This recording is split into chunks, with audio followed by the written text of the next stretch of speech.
耶穌帶嚟更多光。耶穌嚟到，係想表明最重要嘅係愛神同我哋嘅鄰居。佢教導我哋應該做好事，幫助有需要嘅人，原諒，並且以我哋嘅心入面嘅喜悅同平安去生活。佢冇抹去摩西所教導嘅嘢，而係照亮咗一盞更大嘅光，等每個人都明白神係愛，我哋每日都可以做得更好。耶穌教咗啲咩？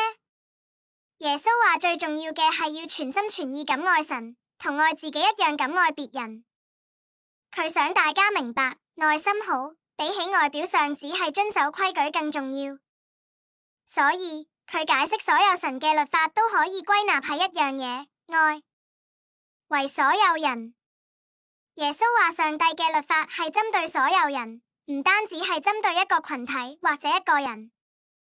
上帝愛佢所有嘅子女，唔會分佢哋。耶穌唔單止係一個老師，佢嚟到係為咗兌現古代先知對佢所講嘅嘢。耶穌教導，真正嘅生命唔單止喺地球，而係喺天國。佢展示咗去到嗰度嘅方法，做人好好、公正同充滿愛。當時唔係所有嘢都可以解釋到。耶穌知道有啲嘢好難理解，所以佢種下啲只有遲啲先會明白嘅想法。佢知道人需要成長同學習更多先可以理解所有嘢。科學同知識會幫助人隨住時間嘅推移，更好咁理解耶穌嘅教導。